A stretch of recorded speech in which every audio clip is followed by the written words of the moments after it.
কাফেলার সাথীরা দাওয়াতি দল বেঁধে ছুটে যায় তরুণের দ্বারে। কাফেলার সাথীরা দাওয়াতি বারে, দল বেঁধে ছুটে যায় তরুণের দ্বারে।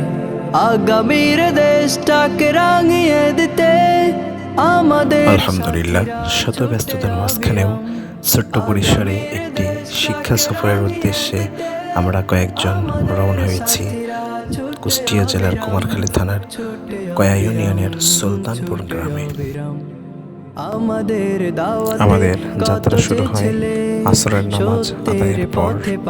হরিপুর ব্রিজ হয়ে আমাদের যাত্রা শুরু হয়। আমাদের দাওয়াতে কত যে ছেলে সত্যের পথে পা দিল, পাপকে ঠেলে। হরিপুর ব্রিজ আমরা অতিক্রম করে চলছি। গাড়ি ড্রাইভ করছেন মুজাহিদ ভাই, পিছনে আমি বসে আছি।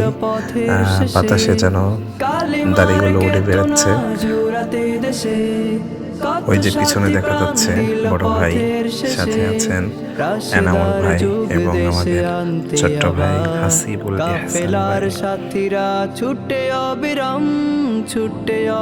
হরিপুরের ব্রিজ অতিক্রম করার পর গফুর শেখের মেসোপাড়া মোড় হয়ে স্বপন চেয়ারম্যানের ভাটার দিকে আমরা রওনা হই এবং ভাটা পাওয়ার পূর্বে সুন্দর সরিষা ক্ষেত থেকে আমরা যাত্রা বিরত করি এবং সেখানে দাঁড়িয়ে আমরা সুন্দর একটি গজলের ভিডিও তৈরি করি এবং সুন্দর একটি বিকেল উপভোগ করি আমরা। কিছুক্ষণ পর আমরা আবার আমাদের গন্তব্যস্থানের দিকে রওনা করি। আমরা ইতিমধ্যেই কয়া ইউনিয়নের বানিয়াপাড়া গ্রামের আতিয়ার মোড়ের সম্মুখে চলে এসেছি এবং আতিয়ার মোড় অতিক্রম করে চলে গেলাম। আতিয়ার মোড় অতিক্রম করার পরেই রয়েছে বানিয়াপাড়া বারাদি সুলতানপুর খলিশাদহ মানুষের ঈদগাহ গোরস্থান। অনেক বড় একটি ঈদগাহ গোরস্থান, কয়া ইউনিয়নের মধ্যে সর্ববৃহৎ একটি ঈদগাহ গোরস্থান। ঈদগাহ গোরস্থান অতিক্রম করে আমরা আমাদের গন্তব্যের দিকে এগিয়ে চলেছি।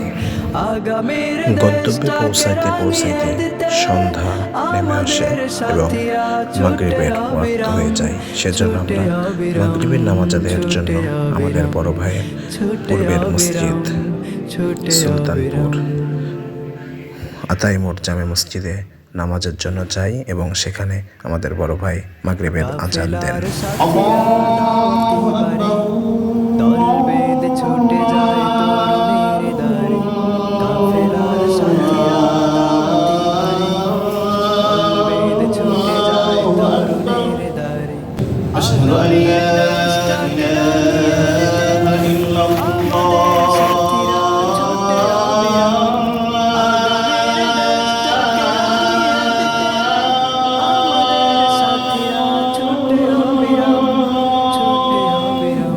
মাগরিবের নামাজ আদায়ের পর আমরা চলে আসি সুলতানপুর গ্রামের বেলতলা মোড়ের স্পেশাল লটপটির দোকানে। এখানে উপস্থিত ছিলেন আমাদের খায়রুল ইসলাম মল্লিক ভাই, সেলিম রেজা ভাই, পারভেজ মোশাররফ ভাই, এনামুল ভাই, নয়ন তালহা ভাই, হাসিব এহসান ভাই, মুজাহিদ ভাই এবং আমি হাফেজ আব্দুল্লাহ আলমাক। এবং সুন্দর সুস্বাদু সোলার লটপটি খাওয়া শুরু হয়। দেখতে পাচ্ছেন আমাদের বড় ভাই নয়ন তালহা ভাই লটপটি খাচ্ছেন এবং আড়ি আড়ি তাকাচ্ছেন। সুলতানপুরের লটপটি খাওয়া শেষে আমাদের গন্তব্য এখন গড়াই নদী সংলগ্ন কয়াবাজার ইকো পার্কে। ইকো পার্কে আমরা অনেক সুন্দর কিছু মুহূর্ত কাটাই। এখানে বসে রাতের অন্ধকারে কয়েকটি গানও পরিবেশন করা হয়। এরপরে আমরা রওনা হই কুষ্টিয়ার উদ্দেশ্যে। কুষ্টিয়া মেডিকেলের সামনে চুমুকে চমক 30 রকমের চায়ের দোকানে। এরপরে এখানে আমাদের চা পান করা হলো, কিছু আনন্দ করা হলো। এবং একটি গান পরিবেশন হলো।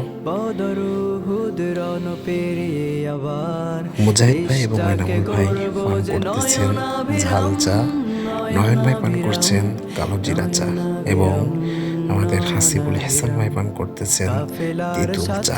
এদিকে আমাদের খায়রুল ইসলাম মল্লিক ভাই ব্লগ বানানোর উদ্দেশ্যে ভিডিও তৈরি করছেন। কিছুক্ষণের মধ্যে আমরা খায়রুল ইসলাম মল্লিক ভাইয়ের মুখে একটি গান শুনবো।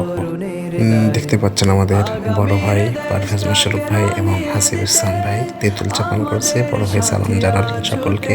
এখনই মল্লিক ভাই গান গাইবেন। একজন মুজাহিদ কখনো চা খায়।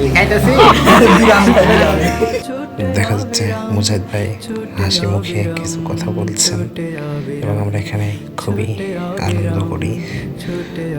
আনন্দ শেষে আমরা এখান থেকেই আমাদের আজকের সফর শেষ করি। বিদায় মুহূর্ত আমাদের সর্বশেষ।